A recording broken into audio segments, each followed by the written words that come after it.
सभी श्रोताओं का एनडीडीबी संवाद के इस सत्र में हार्दिक स्वागत है। मेरा नाम राहुल आर है और एनडीडीबी आनंद में deputy manager cooperative training department में काम कर रहा हूं और आप सभी का इस एनडीडीबी संवाद एपिसोड में हार्दिक स्वागत करता हूं। आज का हमारा विषय है दुधारू पशुओं में हीट स्ट्रेस मैनेजमेंट।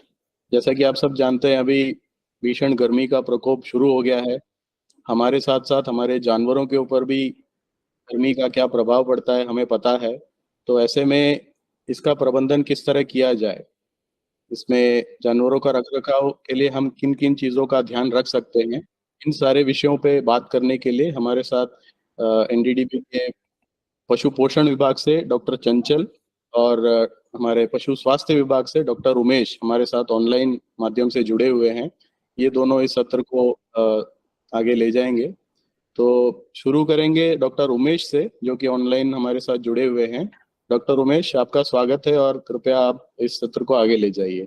बहुत बहुत धन्यवाद आपका राहुल जी, डॉक्टर चंचल साहब और सभी हमारे श्रोतागण पार्टिसिपेंट।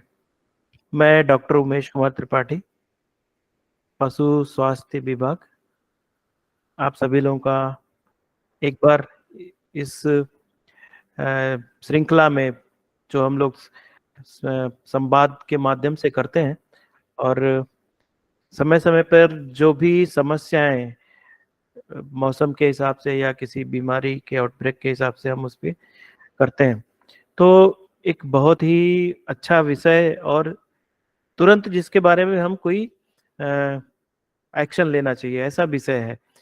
जैसे आप देख रहे होंगे, पहले के महीनों में तापमान एक सामान्यतः जो है अनुकूल तापमान जो होता है पशुओं के लिए, अनुकूल तापमान कितना होता है? लगभग 25 डिग्री सेंटीग्रेड या उससे थोड़ा कम ज्यादा। तो वो उस स्थिति में पशुओं को ज्यादा दिक्कत नहीं आती है।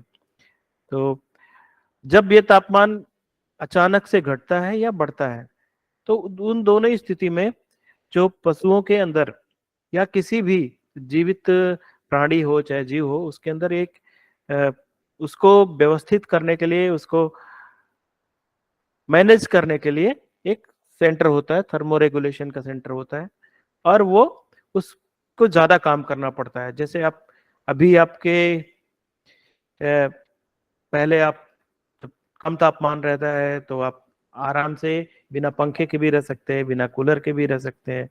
क्यों पंखे की जरूरत क्यों होती है या फिर कूलर की जरूरत क्यों होती है, एयर कंडीशनर की जरूरत क्यों होती है? क्योंकि हमें वो तापमान सूट नहीं करता। प्रबंधन इसका कैसे कर सकते हैं, क्या हीट स्ट्रेस क्या होता है, उसके बारे में थोड़ी सी चर्चा करेंगे। क्या उसके लक्षण होते हैं? अभी बहुत सारे हमारे श्रोतागण बीच बीच में आते जा रहे हैं और उनका जो है रिक्वेस्ट यहाँ पे दिख रहा है। तो जी अभी भी तो दूसरी जब हम देखेंगे कि थर्मो रेगुलेशन एक बहुत ही महत्वपूर्ण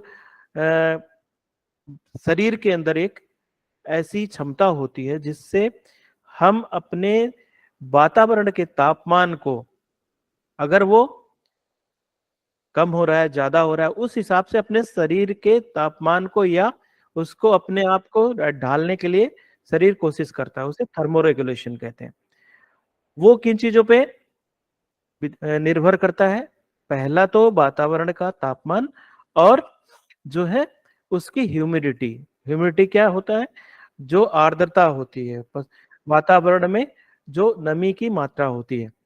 तो जब तापमान बढ़ता है तो उसको हम कैसे, उस शरीर कैसे रिएक्ट करता है और हमें कैसे उसको मैनेज करना चाहिए पशुओं के लिए, और क्या क्या चीजें प्रभावित होती हैं। सभी कुछ चीजें प्रभावित होती है, चाहे उसका दूध का उत्पादन हो, चाहे उसका पाचन क्रिया हो, चाहे उसका और सारी चीजें हो, वो सारी प्रभावित होती हैं। तो उन सारे विषयों पे हम एक बार चर्चा करेंगे और देखेंगे कैसे उसको हम नियंत्रित कर सकते हैं। ठीक है, तो जी धन्यवाद।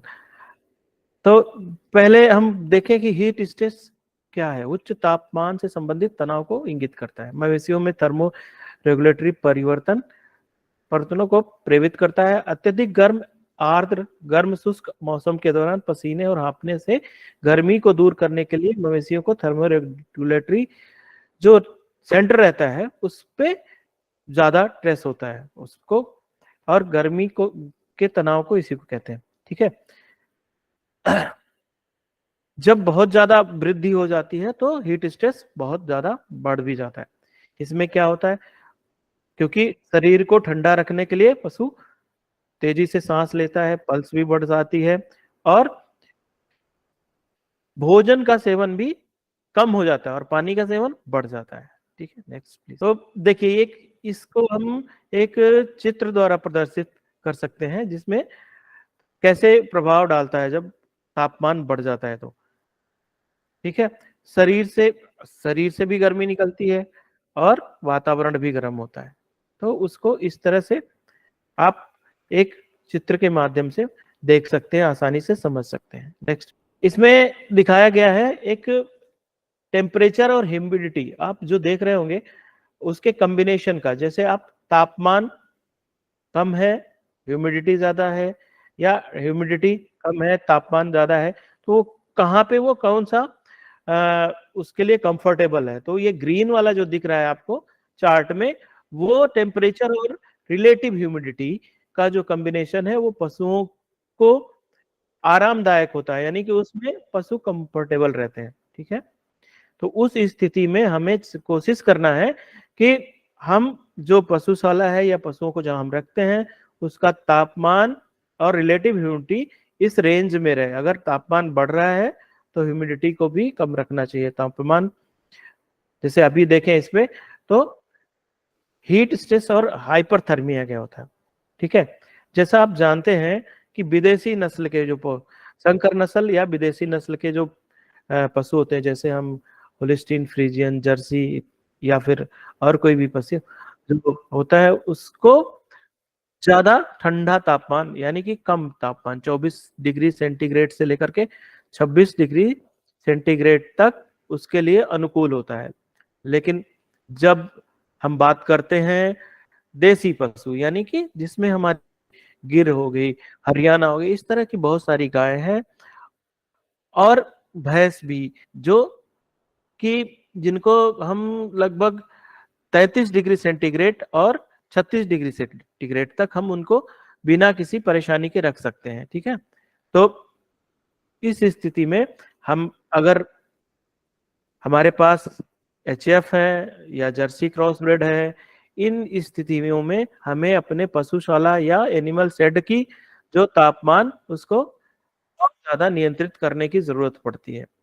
यदि आपके देसी पशु हैं तो वो ज्यादा तापमान को बर्दाश्त कर सकते हैं और उनमें वो उत्पादन एवं उनका शारीरिक क्रिया प्रभावित कम होता है। ठीक, हाइपरथर्मिया क्या होता है? हाइपरथर्मिया एक ऐसा, हाँ ठीक है, गर्मी में तनाव से जुड़े हुए परिवर्तनों को से उत्पादन में कमी होती है। प्रजनन क्षमता, यानी कि अगर आप कंटिन्यूअस कोई पशु है जो गर्मी में रह रहा है, हीट स्ट्रेस में रह रहा है, तो वो उसमें रिप्रोडक्शन भी प्रभावित हो जाता है। जैसे आज का दूध का उत्पादन है, उसी तरह से इसका सबसे अच्छा उदाहरण आप देखते हैं भैंसों में। अगर कोई बहुत सारे ऐसे देसी नस्ल के भैंसे हैं जो गर्मी पड़ते ही हीट में आना बंद कर देती हैं, उसको जैसे मुर्रा है या फिर आपका कोई भी है, तो ये पूरे 6 महीने जो गर्मी वाले रहते हैं, हीट वाले रहते हैं, उसमें वो हीट में नहीं आते हैं, या लक्षण भी आएंगे हीट के तो बहुत ही कम आते हैं। ठीक है, जैसा अभी कोई गर्मी का दिन है तो कोई पशु भैंस है तो वो बहुत कम समय के लिए हीट में आती है। आप जानते होंगे कि एक पशु का हीट का चक्र, ईस्टस साइकिल का चक्र लगभग 36 घंटे का होता है। लेकिन गर्मियों के दिन में अगर कोई पशु हीट में आता है तो उसका जो है अवधि कम हो जाता है, यानी कि वो लगभग 12 घंटे तक हीट में रहेगा, और उसके हीट कम हो जाने के या हीट खत्म हो जाने के बाद अगर आप कृत्रिम गर्भाधान कराते हैं तो इस स्थिति में वो पशु गाभण नहीं होता। तो ये सारी समस्याएं आ जाती हैं। ओके, ठीक है, जैसा हमने अभी पहले भी बताया कि जो आपके पास संकर नस्ल है या फिर देसी नस्ल है, तो संकर नस्ल या देसी नस्ल में कौन सी गाय हैं जो ज्यादा हीट टॉलरेंट होती है, थर्मो टॉलरेंट होती है, तो उसमें देसी नस्ल की गाय ज्यादा हीट टॉलरेंट होती हैं। अब अगर भैंसों की बात करें तो जैसा जानते हैं आप, इनकी त्वचा काली होती है और इनके शरीर पे जो है बाल की भी संख्या कम होती है। इस वजह से ज्यादातर ये हीट को एब्जॉर्ब करती है। एब्जॉर्ब करने से क्या होता है कि अगर ये धूप में है तो इनका तापमान जल्दी से बढ़ता है, तो इस स्थिति में इन्हें हीट स्ट्रेस ज्यादा होता है। ठीक है, तो उस समय क्या करना चाहिए, भैंसों को हीट स्ट्रेस से बचाने का ज्यादा हमें प्रयत्न करना चाहिए। तो जो इनको कई तरीके से प्रबंधन कर सकते हैं। ठीक है, जब हम कभी किसी भी गर्मी के क्षेत्र में अगर इवापोरेशन ज्यादा होता है, शरीर से नमी का लॉस ज्यादा होता है, तब भी उनको नुकसान होता है। ठीक है, इस स्लाइड में हम देखेंगे कि क्या लक्षण है, हीट स्ट्रेस के क्या लक्षण है। तो सबसे पहला ये लक्षण है कि पशुओं में जो सांस लेने की प्रक्रिया होती है वो तेज हो जाती है। उससे क्या होगा, तो जल्दी जल्दी सांस लेंगे। क्यों? क्योंकि श्वास के द्वारा वो पानी का वाष्पीकरण करते हैं और शरीर को थर्मोरेगुलेटरी सेंटर जो फेफड़े में होता है उसकी वजह से वो उसको हवा को ठंडा करते हैं और तापमान को भी वो ठंडा करते हैं। इस नाते रिस्पिरेशन ज्यादा हो जाएगा और जल्दी जल्दी जब सांस लेंगे तो वो सांस उतना ज्यादा ऑक्सीजन शरीर के अंदर जाएगा नहीं, उतनी हवा नहीं जाएगी। और जैसे हम कभी भी धूप में या कभी दौड़ के आते हैं तो हम जल्दी जल्दी सांस लेते हैं और उस स्थिति में हम उतना ऑक्सीजन या उतनी हवा अंदर नहीं ले जाते, थोड़ी सी लेते हैं और फिर उसको जल्दी निकाल देते हैं। तो ऑक्सीजन की भी कमी हो सकती है और इसकी वजह से जो है पल्स, नाड़ी तेजी से चलेगा। ठीक है, अगर काफी समय से किसी पशु को हीट स्ट्रेस है तो उसके जो है त्वचा जो है सूख जाती है। आपने देखा होगा जो भी पशुपालक हमारे राजस्थान के या फिर ऐसे जहाँ रेगिस्तानी इलाकों से होंगे, उनके यहाँ जो गाय या भैंस पाई जाती है उसकी स्किन एकदम ड्राई हो जाती है। ठीक है, अगर देखा जाए पशु के शरीर का तापमान, हीट स्ट्रोक क्या है, एक हीट स्ट्रेस एक चीज है और एक हीट स्ट्रोक है, तो दोनों चीजों में अंतर क्या है। हाँ, हीट स्ट्रेस एक पड़ने वाला तनाव है जो कि फिजियोलॉजिकल है। अगर स्ट्रोक की बात करें तो ये पैथोलॉजिकल है, अगर डॉक्टरी टर्म में हम बोलते हैं। यानी कि अगर शरीर का तापमान वातावरण के तापमान के हिसाब से बढ़ने लगे और उसका नियंत्रण न रहे तो हम कहते हैं हीट स्ट्रोक। और हीट स्ट्रोक लगने से पशु या इंसान के शरीर का तापमान बढ़ने लगता है, बुखार जैसा हो जाता है।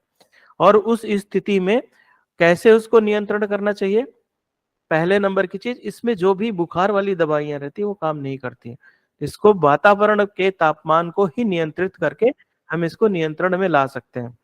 अगर हम कोई इस पे दवाई देते हैं या कोई मेडिसिन देते हैं तो उसका असर कम रहता है। पशु को ऐसी जगह पे रखना चाहिए जहाँ का तापमान कम हो और पशु को ऐसा पदार्थ खाने को देना चाहिए, हरी घास देना चाहिए या ठंडा पानी देना चाहिए जिससे वो शरीर का तापमान धीरे धीरे कम होना शुरू हो।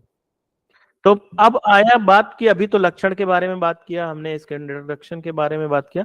अब हम बात करते हैं इसको कैसे हम प्रबंधन किया जा सके, हीट स्ट्रेस से बचाए कैसे। ये बहुत ही महत्वपूर्ण विषय है। तो ये एक जैसा नहीं है सभी के लिए, जिसको जैसी व्यवस्था है, जैसी समस्या है, उस हिसाब से हमें उसका अप्रोच करना चाहिए। यदि छोटे पशुपालक हैं जिनके पास एक या दो पशु हैं, जो गर्मी से उनके पशु परेशान है, तो पहले सुनिश्चित करें जो उन पशुओं को हम कहाँ पे बांधते हैं। अगर हम पशुशाला में देखें या पेड़ के नीचे देखें या फिर किसी शेड में बांधते हैं तो उस हिसाब से वहां पे क्या क्या किया जा सकता है। ठीक है, तो पहले नंबर की चीज, अगर कोई पेड़ है, छायादार वृक्ष है, तो उस भी हम बांध सकते हैं। अगर हमारे पास कोई अलग से व्यवस्था करने के लिए नहीं है, जैसा आप जानते होंगे बहुत सारे किसान भाई कोई घर में पेड़ होता है, छायादार पेड़ होता है या गांव में होता है, तो उस समय पे जब ज्यादा धूप होती है तो वहां उसके नीचे बांध सकते हैं।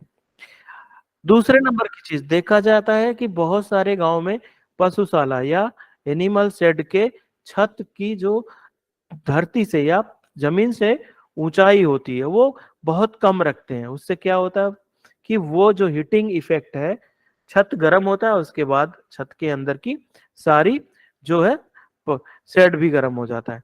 तो इस स्थिति में क्या करना चाहिए? पहला काम, अगर आप संभव है तो नीचे छत न रखें, उसकी छत की ऊंचाई 9 फुट से ज्यादा रखें। यदि पहले से ऐसा सेट है तो उस शेड के ऊपर, जैसे एस्बेस्टस का शेड है, उस शेड के ऊपर आप क्या कर सकते हैं, कुछ आप घास फूस डाल सकते हैं या फिर छप्पर जैसी चीजें उस पर डाल सकते हैं, जिससे डायरेक्ट उसकी गर्मी ना हो। अब एक चीज और कर सकते हैं, जैसे आप कहीं पे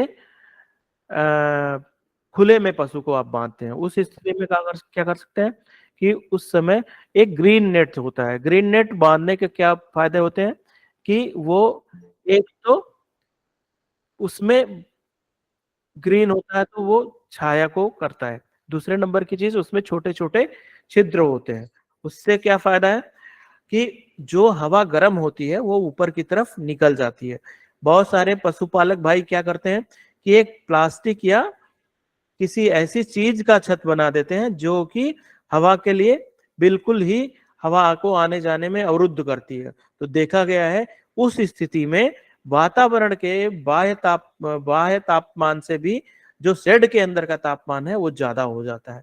तो ऐसा हमें करने से बचना चाहिए। ये बहुत ही उपयोगी जानकारी है, इस पे जरूर हमें ध्यान देना चाहिए कि अगर हम कोई टेम्पररी व्यवस्था कर रहे हैं जिसमें हम पॉलीथीन की सीट डाल रहे हैं या फिर कुछ एस्बेस्टस डाल रहे हैं या कुछ चीजें ऐसी कर रहे हैं जो कि एकदम अपारदर्शी है, तो उस स्थिति में वो ज्यादा नुकसानदायक हो जाता है और गर्म हवा वहां से निकलने की न स्थिति में अंदर का तापमान ज्यादा हो जाता है।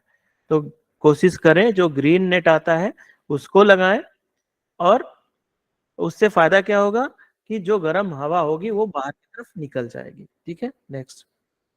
हाँ, अभी हम बात कर रहे थे कि आप और क्या विकल्प कर सकते हैं। धान की जैसे पुआल होता है तो उसको आप उसको बांध के भी डाल सकते हैं, ऐसे अगर आंधी आएगी तो उड़ सकता है।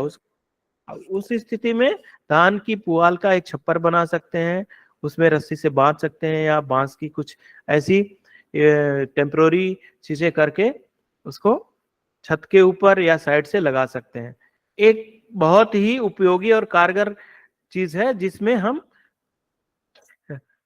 फूस की दीवार भी लगा सकते हैं। जूट के अगर बैग होते हैं, जूट के बैग जैसे पुराने जो गेहूं के या जिसमें हम अनाज रखते थे, उस तरह से जो जूट के बैग हैं उनको सिल करके अपने पशुशाला के उस तरफ लगाना चाहिए जहां से हवा का जो दिशा हो उस तरफ लगाएंगे, और उस पे समय समय पे अगर पानी का छिड़काव करेंगे तो देखने को ये मिलता है कि गर्मी के दिन में इस तरह से करने पे पशुशाला ठंडा रहता है और आपके पशु जो है हीट स्ट्रेस से बचते हैं।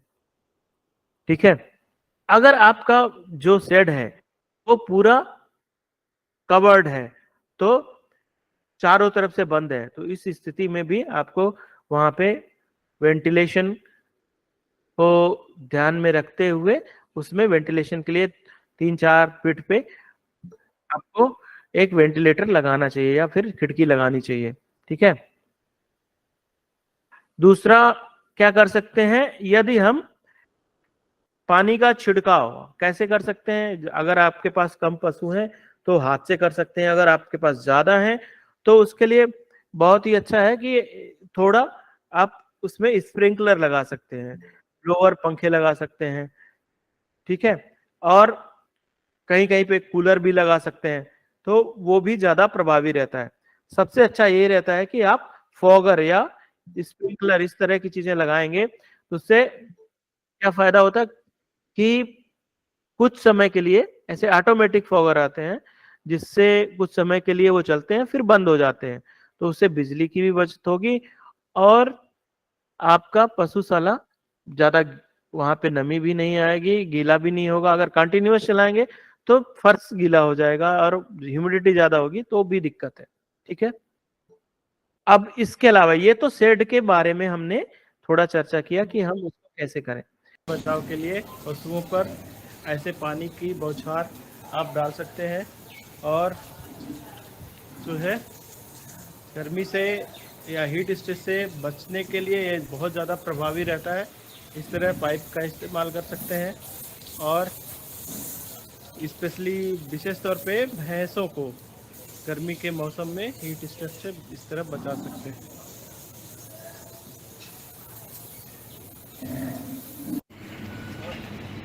आपके एनिमल शेड में हीट स्ट्रेस से बचने के लिए इस तरह से फॉगर का प्रयोग कर सकते हैं और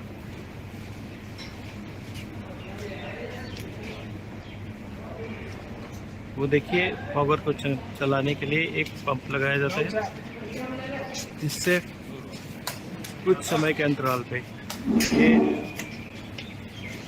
कुछ समय के लिए 15-20 सेकंड के लिए ये जल का छिड़काव पशुओं के ऊपर इस प्रकार से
अभी देखिए अब कितना अच्छा प्रभाव है इसका। बाहर से लगभग तापमान 5 से 6 डिग्री या 7 डिग्री कम हो जाता है इस तरह से छिड़काव करने पे समय समय पे।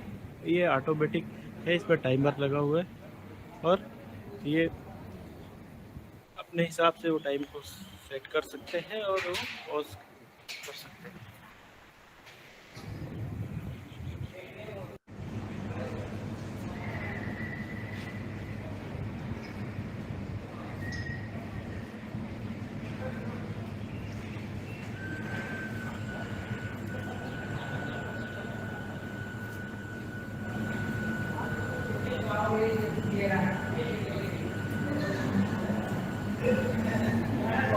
आप सभी लोग देख सकते होंगे एकदम जैसे बर्फ पड़ती हुई स्थिति से छिड़काव हो रहा है इसमें, तो बहुत ही अच्छा है। और इसमें क्या खर्चा है आपको, सिर्फ ये आपको एक पंप लगाना होता है और एक टाइमर लगाना होता है और जो है थोड़ा सा ये पाइपलाइन लगाना होता है और किसी चीज़ से ये सस्ता भी है। आप अपने पानी की टंकी से जोड़ सकते हैं, कुछ देर के लिए चलता है और फिर पुनः ये बंद हो जाता है और पानी की भी बचत होती है। अब डायरेक्ट अगर आप जूट पे डालते हैं या फिर छत पे डालते हैं, ठंडा करते हैं, तो उससे काफ़ी ज़्यादा पानी की भी बचत होती है और एकदम से वातानुकूलित जैसे होता है कक्ष, उस तरह का अनुभव होता है। तो जिन पशुपालक भाइयों के पास पशुओं की संख्या ज़्यादा है तो इसका उपयोग अवश्य करें। और हमारे बहुत सारे जो फार्म हैं जहाँ पे ये व्यवस्था लगाई गई है, तो उन्हीं में से एक ये फार्म है। देखिए आप कितने आराम से सारे पशु हैं, और इनका ना तो उत्पादन घटता है, ना पशु तनाव में आते हैं। जो कि दिन का तापमान आप जान ही रहे होंगे, इस समय लगभग 40 डिग्री के से ज़्यादा ही रह रहा है। तो बहुत ही उपयोगी है और ये वीडियो हमने आज ही बनाया है, और हमारे चंचल साहब के आदेश पे ये बनाया है और दिखाने के लिए, क्योंकि तुरंत का होना चाहिए। तो बिल्कुल ही अच्छा, आप देखिए एकदम जैसे बर्फ पड़ रही है उस स्थिति में दिख रहा है। तो ऐसा करेंगे तो बहुत ही अच्छा है, नीचे कीचड़ भी नहीं होता है। तो आगे हम बढ़ते हैं, तो थोड़ी जानकारी और देते हैं आपको।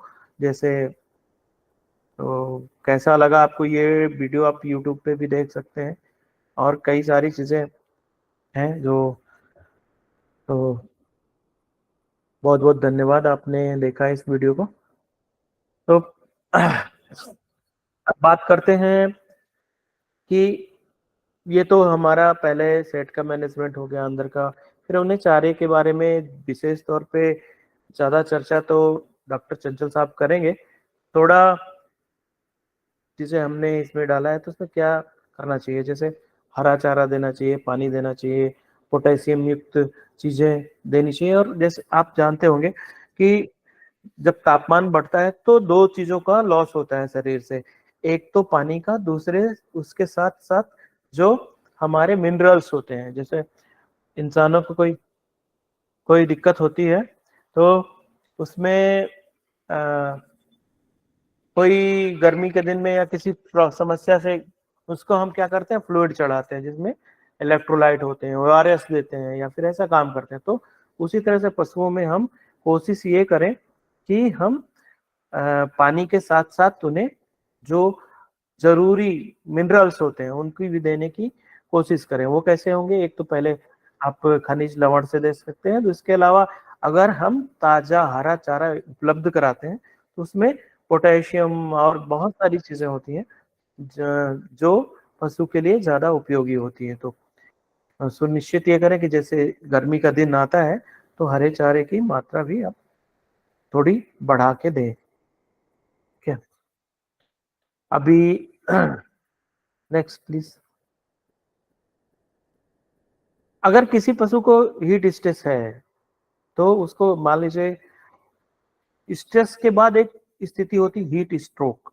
स्ट्रेस है यानी कि वो आप मैनेजमेंट से सही कर सकते हो, लेकिन स्ट्रोक है यानी कि किसी को, जैसे आप इंसानों में कहते हैं लू लग गया है, उस स्थिति में क्या करते हैं, उसको उपचार की जरूरत पड़ती है। तो उपचार में क्या देना चाहिए, अगर तो पानी का वाटर लॉस है, इलेक्ट्रोलाइट का है, तो उसे फ्लूइड देना चाहिए या फिर कुछ इस तरह की चीजें देनी चाहिए। बेहतर यही होगा कि हम खुद ना करके उसको डॉक्टर को बुलाएं। विटामिन सी जैसे बहुत ही उपयोगी होता है, तो वो सारी चीजें आप कर सकते हैं।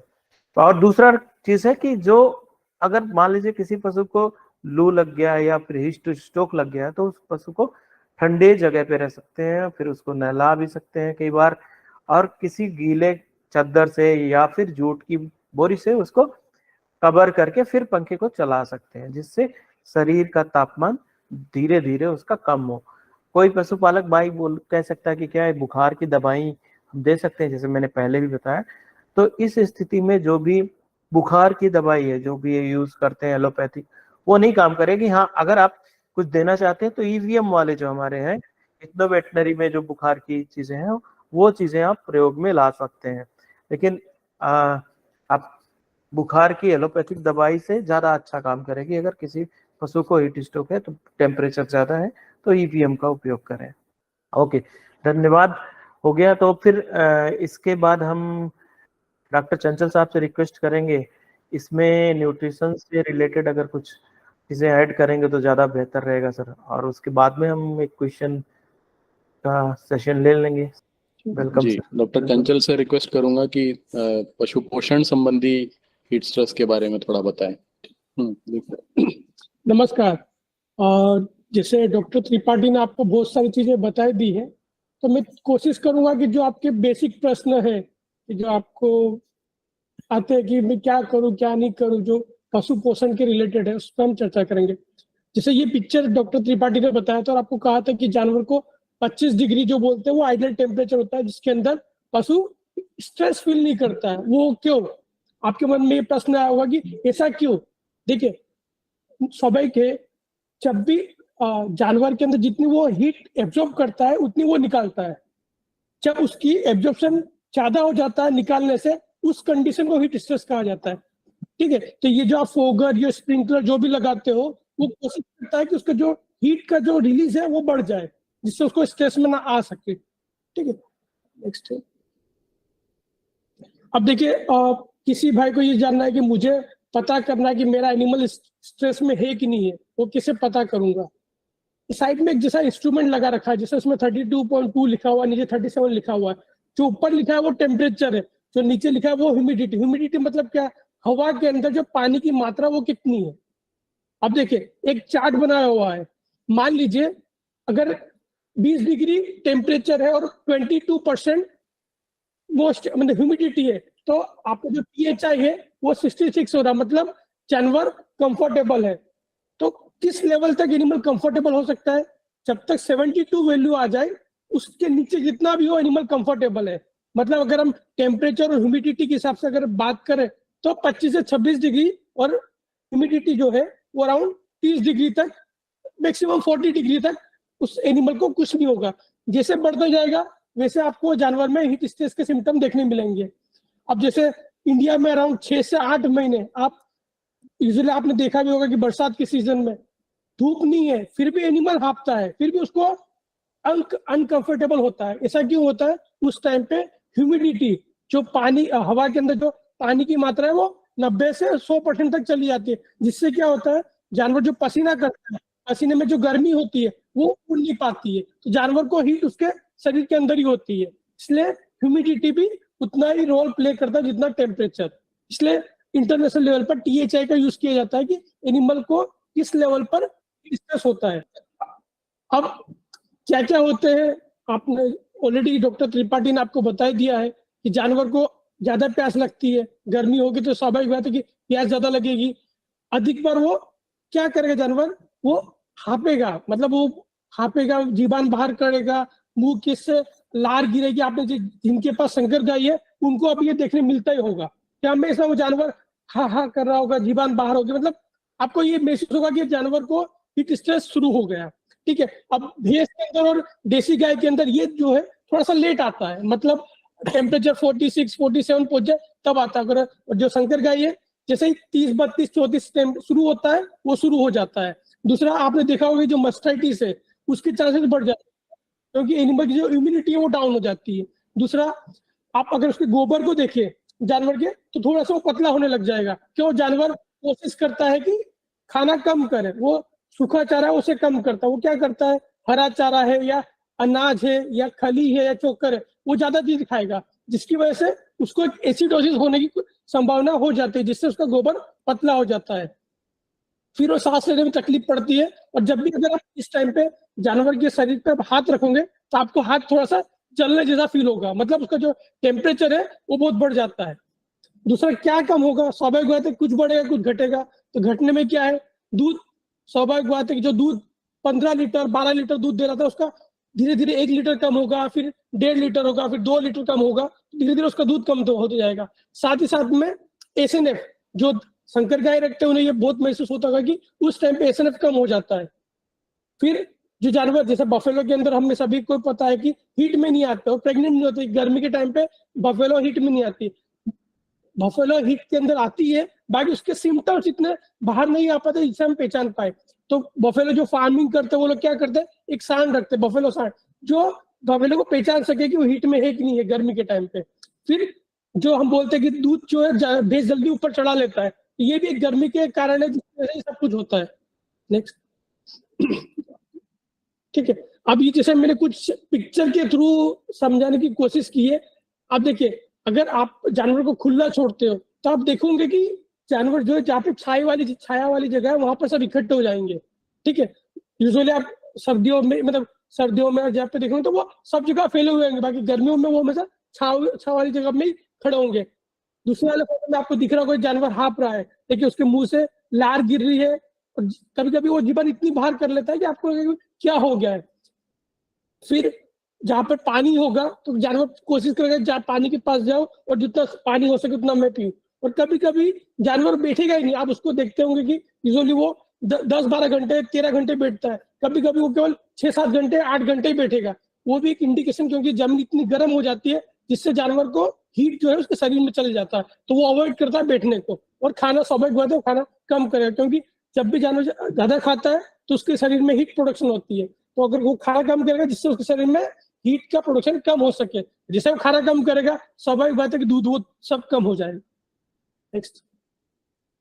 अब अधिकांश लोगों का ये मानना है कि हीट स्ट्रेस में 3-4 महीने उसका इम्पैक्ट होता है, मतलब 3-4 महीने उसको फर्क पड़ता है, उसके बाद तो नॉर्मल हो जाता है। नहीं, अगर जानवर को आप जितने दिन ज्यादा रखोगे हीट स्ट्रेस के अंदर, उतना उस पर लंबा इफेक्ट होगा। मान लीजिए इस बार पहली बार वेतन में उसने दूध दिया 10 लीटर, दूसरी बार स्वाभाविक है कि वो 12 से 14 लीटर जाए। अगर आपने उसको उस टाइम पे ज्यादा रखा तो वो 14 लीटर की जगह वो कल 12 लीटर ही पहुंच पाएगा।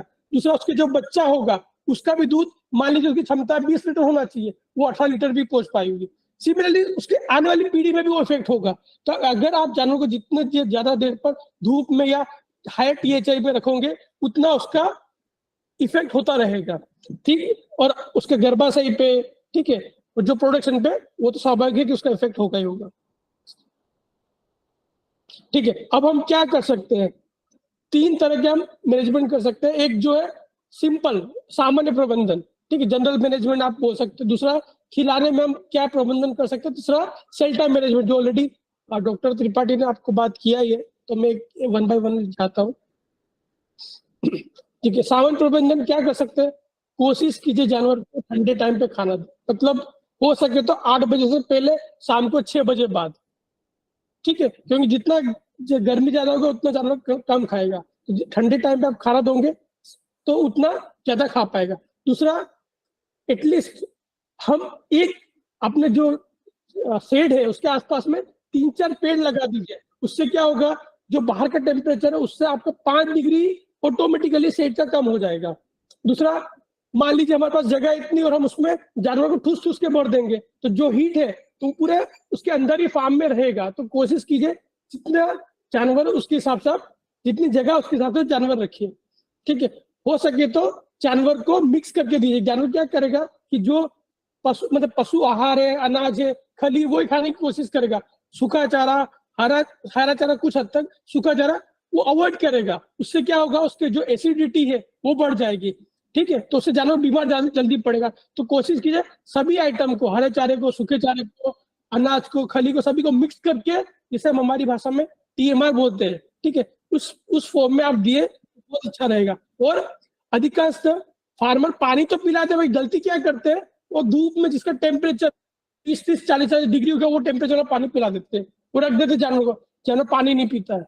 आप खुद सोचिए, दूध के अंदर 80 से 90% पानी है, अगर जानवर नहीं पिएगा तो दूध कैसे आएगा, ठीक है।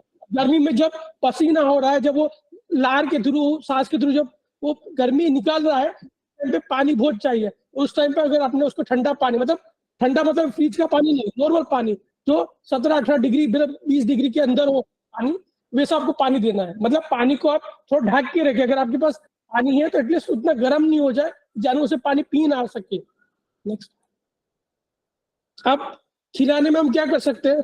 पहली चीज, ऐसा खिलाए जिसके अंदर कम मात्रा में ज्यादा मिले। मतलब आप 100 ग्राम खिलाए तो उसको 200 ग्राम का इफेक्ट मिले। उसके लिए बाईपास फेड आता है, जिसे हम बाईपास पूरा मेडिकल स्टोर में अवेलेबल होता है। कुछ जगह पर जो मिल्क यूनियन है, जो आपकी संघ है, वो भी प्रोवाइड करता, उसका आप यूज कर सकते हो। दूसरा, बाईपास प्रोटीन फीड, कुछ जो दूध संघ है वो ये फीड बना के बेचती है, तो उसकी कीमत 1 रुपया बढ़ता है, बाकी उसका फायदा इस टाइम पे बहुत होता है, वो सोच सकते हो। महत्वपूर्ण वाली चीज, सूखे चारे को आपको कम से कम खिलाना है। मतलब ऐसा नहीं है कि उसको हटा देना, कम से कम जैसे 1.5 किलो 2 किलो उतना ही आपको एक दिन में खिलाना है। अगर मान लीजिए आपके पास हरा चारा है ही नहीं, कुछ नहीं है, तो एटलीस्ट आप 3-4 किलो खिला सकते हैं। बाकी कोशिश कीजिए जितना आप कम कर सके उतना अच्छा। दूसरा, अब जानवर, स्वाभाविक बात है कि जानवर जो है कंसंट्रेट, जैसे जो है दाना वाना वो ज्यादा खाएगा तो उस टाइम पे एसिडिटी होने के चांसेस बढ़ जाएगा। तो आप खाने का सोडा जो हमारे घर पे अवेलेबल होता है, जो भजिए में हम सब में यूज करते हैं, तो 20 से 25 ग्राम खाने का सोडा आप ऐड कर दीजिए। दूसरा, एक खमीर जो से अंग्रेजी भाषा में ईस्ट बोलते हैं, बहुत सारी जगह पर मिलता है, ठीक है, वो आप थोड़ा सा 5 ग्राम 10 ग्राम जितना आप रोज खिला सकते हैं, जिससे उसका जो पेट का वातावरण है वो अच्छा होगा। दूसरा, मिनरल मिक्सर, क्योंकि स्वाभाविक है पसीना होगा तो उसका मिनरल का लॉसेस होगा, तो उस टाइम पे आप मिनरल मिक्सर आप दे सकते हो और विटामिन का अच्छे से खिला सकते हो। अब देखिए, सबसे इंपॉर्टेंट चीज, अगर आपको लागत भी कम करनी है, हीट स्ट्रेस का इम्पैक्ट भी कम करना है, तो हम क्या करें? हरा चारा। आपको कोशिश करना है कि हरे चारे की उपलब्धता उस टाइम पे कर सके। उसके लिए आप क्या कर सकते हो? एक साइलेज है। देखिए, जहां पर जो फार्मर साइलेज खिलाता है वहां पर इतना इम्पैक्ट नहीं देखने मिलता है। जो फार्मर हरा चारा खिलाता है, क्योंकि उस टाइम पे हरा चारा मिल नहीं पाता है तो खिला नहीं सकता, तो उससे दूध पे उससे ज्यादा इम्पैक्ट मिलता है। तो अगर आपके पास जगह है, अगर आप साइलेज कर सकते हो तो आप साइलेज कर सकते हो। तो साइलेज जो आपको 12 महीने आप खिला पाओगे, जिसकी वजह से दूध पे इतना इम्पैक्ट नहीं पड़ेगा, बाकी बहुत कम। दूसरा, चारा चकुंदर, जो स्वाभाविक बात है कि उस टाइम पे हीट स्ट्रेस पे बहुत काम करता है, उसमें क्योंकि एनर्जी का लेवल बहुत ज्यादा होता है, ठीक है, तो जिसकी वजह से जानवर को ज्यादा मात्रा में एनर्जी मिलती है। वो कोशिश कीजिए कि जो चारे का है उसमें 75% चारा रखें, मतलब 2 से 2.5 किलो जितना आप सूखा चारा, 20 से 25 किलो। अगर आपका दूध जानवर ज्यादा दूध देता है तो आप 30 किलो तक भी जा सकते हो, क्योंकि हरे चारे के अंदर 80% पानी है। अगर आप पानी कम भी पीता है तो हरे चारे से उसे 80% पानी मिल जाता है। नेक्स्ट, अब पंखे की बात हो गई है ऑलरेडी कि आपको पंखा, मतलब पंखा है, ठीक है, फोगर है। देखिए, सबसे पहली चीज, जो भी फार्म आप जहाँ पे रखते हो एटलीस्ट उस पे छत तो होना चाहिए। उसके अलावा दूसरी चीज कि पंखा बहुत लोग लगा लेते हैं, बाकी सबसे बड़ी गलती क्या करते हैं? फोगर नहीं लगाते। मतलब जो पानी का छिड़काव वाला है, फोगर है, स्प्रिंकलर है, मिस्ट है, वो नहीं लगाते। उससे क्या होगा? पंखा क्या करेगा? गर्म हवा को फेंकता रहेगा, ठीक है। तो उस टाइम पे आपको जरूरी हो जाता है कि आपको फोगर होना चाहिए, पानी का छिड़काव होना चाहिए, क्योंकि अगर पंखा होगा तो वो रोटेशन करता रहेगा, जो गर्म पानी, मतलब जो गर्म हवा है उसको रोटेशन करता रहेगा। उसके साथ में आपको स्प्रिंकलर या फोगर होना जरूरी है। नेक्स्ट, ये अलग अलग टाइप के फोटो है। आप जैसे कुछ लोग क्या करते हैं, पंखे के आगे ही लगा देते हैं, क्योंकि इतनी जगह नहीं होती, ऊपर बैलेंस नहीं कर पाते, तो वो क्या पंखे के आगे लगा देते हैं, जिससे पंखा घूमता रहता है और फोगर और स्प्रिंकलर का छिड़काव होता रहता है। और यूजुअली उससे देखा गया कि आप 10 से 12 डिग्री का जो डिफरेंस है आप उसको मेजर कर सकते हो। नेक्स्ट, जैसे त्रिपाठी जी ने बताया कि आप जो फोगर है वो लगा सकते हो। एक्चुअली ये 4 साल पुराना है, जिसके अंदर अगर आप 8 से 10 पशु के लिए 12 से 15 हजार के अंदर आप एक फोगर लगा सकते हो। सिंपली आप देख सकते हैं यहाँ पर कि उसके लिए आपको 0.25 से लेकर 0.5 HP की मोटर चाहिए, ठीक है। उसके अंदर क्या होगा? फोगर जो है आधे मिनट से लेकर 3 मिनट तक चलेगा। फिर आप उसको जो हर 5 मिनट बाद, हर 7 मिनट बाद, हर 10 मिनट बाद, जैसे आप क्या वातावरण है उसके हिसाब से आप रिपीट कर सकते हो। तो उससे क्या होगा? ऑटोमेटिक टाइमर आता है, जिसमें आप टाइम सेट करोगे तो उतना मिनट चलेगा और हर उतने इंटरवल में वो शुरू होता रहेगा। तो ऑन एन एवरेज 1 घंटे के अंदर 4 से 10 बार उसको जानवर पे छिड़का हो, वैसा करना है। कोशिश करना है कि हमें ये चीजें, जो पानी का छिड़काव हो, जो जानवर जहाँ पे खा रहा है वहां पर ना हो। उससे क्या होगा?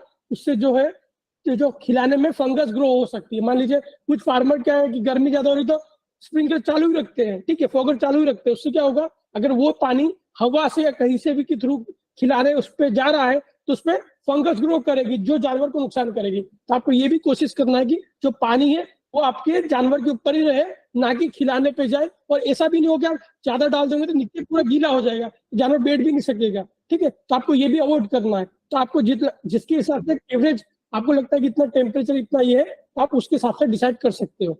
नेक्स्ट, अगर आप सेट की बात करें, ठीक है, तो ये एक नॉर्मल सेट है। जैसे डॉक्टर त्रिपाठी ने ऑलरेडी आपको कहा कि कितनी हाइट रखनी है, तो कम से कम 10 फुट की हाइट रखनी है, ठीक है।